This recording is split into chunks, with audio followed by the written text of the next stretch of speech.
Yep,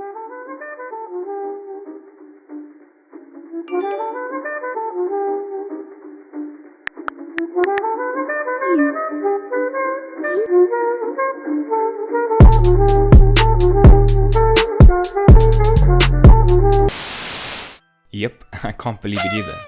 To think that in 9 months, 1,000 of you decided to press a red button and follow me on my game development journey. It's just unbelievable, and I'm so grateful for every single one of you. To celebrate this special occasion, I thought I'd do a Q&A video. So let's see what you've got for me. How did you end up in the game dev domain? As a kid, and to no surprise to anyone, I loved playing video games. Nothing really came close to the feeling of finally getting that Moab, or putting that one kid in place who kept DMing you to 1v1 him in COD. Anyway, while I enjoyed shooters, my favorite games were ones where I could create and share. I loved seeing others play what I had created, and so the path to learning how to design my own games seemed natural. Unfortunately, this wasn't as easy as I'd hoped, and every time I followed a tutorial online, they always seemed to stop halfway and expect you to write your own code. But, alright, last thing. What? What the fuck? I mean, who knew how to do that anyway? What I needed was a bit of inspiration. What inspired you to make video games? One game, which I spent way too much time in, was Minecraft. But not because of what you'd think. Then we slide across the screen as usual. Yes, I did build tons of redstone contraptions. Hello YouTube, this is Unity3D and today I'm going to be showing you my top 5 Minecraft redstone contraptions. Coming in at number 5, we have the high machine.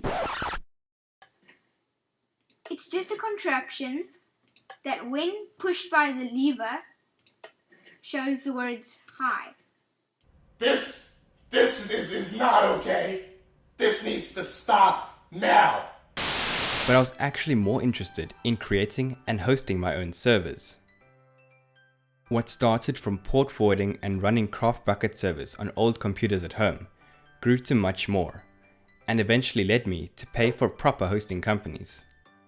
I ran several small servers over this time, but the one which attracted the most attention was Clashcraft MC. For this, I had combined different plugins together to, yes, create Clash of Clans in Minecraft. And this is a Clash of Clans server. There were single player levels for you to raid, different multiplayer modes, and of course, your own customizable bases.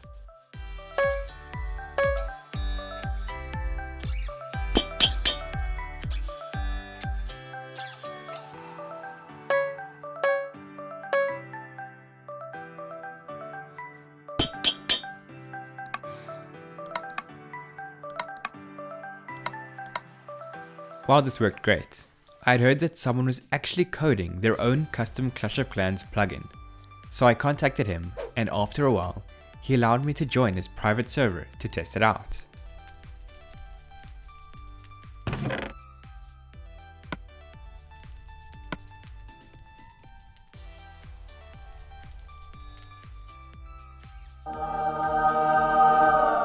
I know. If Supercell ever decided to create a 3D Clash of Clans, it would look exactly like this. It was amazing, and even though I really enjoyed creating mine, I knew I had to leave it behind, because this was obviously the future. Unfortunately, it wasn't yet ready to be released to the public, but I was so excited to know that I would have a custom plugin run on my server. It ran on Clashcraft for a bit, but in the end, servers with much more funding and the backing of large YouTubers came out with their own versions, so we had to close down. This was, however, only the beginning. He had inspired me to get more involved with coding, and I began to learn some proper game development. What was your very first game? And can we see some gameplay? There were a couple of unfinished games I made in the past. However, the first one I actually stuck with to the end was Ingenuity. The main goal for this game was to reach the exit by interacting with all the different objects in the level. There were crates, barrels, magnets, springs, and more. And some of the levels were actually pretty tricky.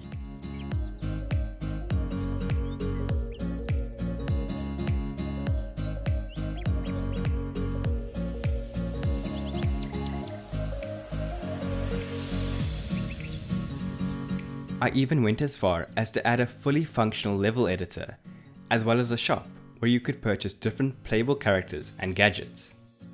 Unfortunately, I didn't make any money from the game, but it was a great experience and I learnt a lot from it. What would your dream game look like? My dream game would have to be a VR game like the Oasis from Ready Player One. A complete simulation of a utopian world with lots of fun things to do with your friends. Yeah, right, while we're still busy dreaming.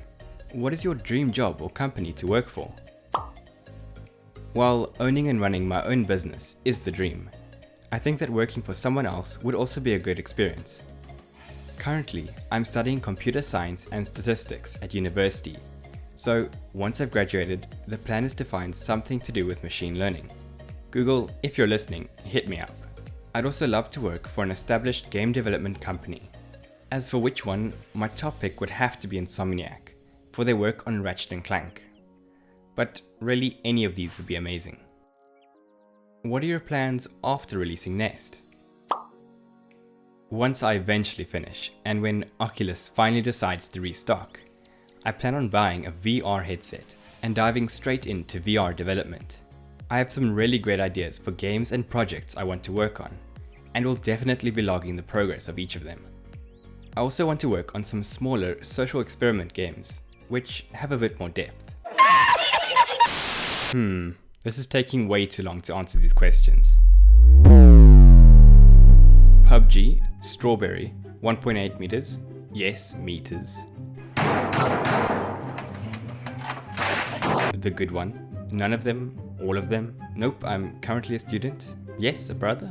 Why are you gay? Eat, sleep, repeat. Yes. Not sure. Maybe. Finishing it? Good question. Anything but this. Well, that's most of the questions answered. Wait, what's this? Do you think pancakes are scary?